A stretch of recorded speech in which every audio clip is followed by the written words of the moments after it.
வீடியோவில் மட்டன் சுக்கா எப்படி செய்கிறதுன்னு பார்க்கலாம் வாங்க. மட்டனை கழுவி குக்கரில் போட்டுக்கலாம்.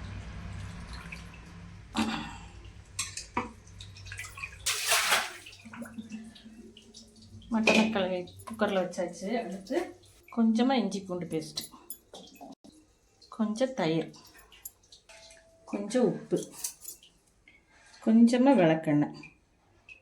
2 விசில் விட்டுட்டு வந்துடலாம். முதல்ல ஒரு அரை ஸ்பூன் மிளகு போட்டுக்கலாம். பொரியட்டும். அடுத்து 2 வரமிளகாய்,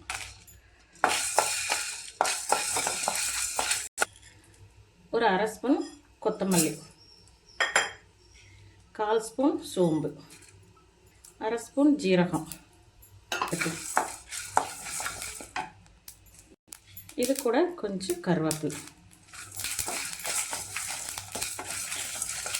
வறுத்துக்கலாம்.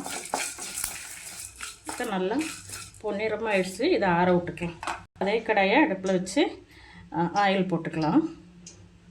2 வரமிளகாய் கிள்ளி வச்சுருக்கேன், அது போட்டுக்கலாம்.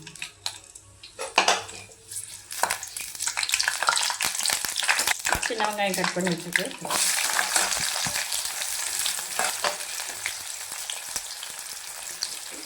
இப்போ ஒரே ஒரு தக்காளி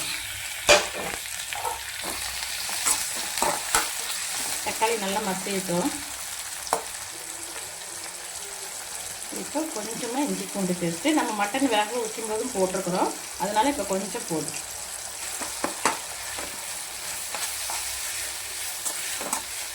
கொஞ்சமாக பட்டை கிராம்பு மசாலா.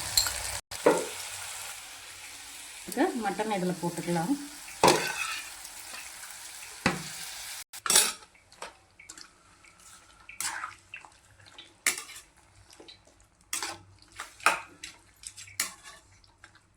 அப்படி கொஞ்சம் நேரம் இது அப்படியே வேகட்டும், மூடி போட்டுடலாம். இப்போ நம்ம ட்ரையாக வறுத்து பொடி பண்ண பவுட்ரு போட்டுக்கலாம்.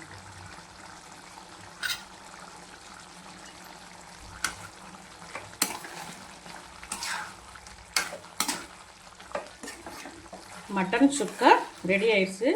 உங்களுக்கு தேவைன்னா இப்படியே வச்சுக்கலாம், இல்லைன்னா இன்னும் கொஞ்சம் ட்ரை ஆகிக்கலாம். அவ்வளோதான், அருமையான மட்டன் சுக்கா ரெடி ஆயிடுச்சு. இப்போது மேலே கொஞ்சம் கருவேப்பிலை, கொஞ்சம் பொடியாக வெட்டி வச்சா மல்லித்தழை. அவ்வளோதான், முடிஞ்சிச்சு. எங்களுக்கு கொஞ்சம் கிரேவி வேணும்னு நான் இப்படி வச்சுருக்கிறேன். இன்னும் கொஞ்சம் ட்ரை ஆக்கணுன்னா நீங்கள் ஆக்கிக்கங்க. அவ்வளோதான், மட்டன் சுக்கா ரெடி ஆயிடுச்சு. பிடிச்சிருந்தா லைக் பண்ணுங்கள், ஷேர் பண்ணுங்கள், சப்ஸ்கிரைப் பண்ணுங்கள், கமெண்ட் பண்ணுங்கள். தேங்க்யூ.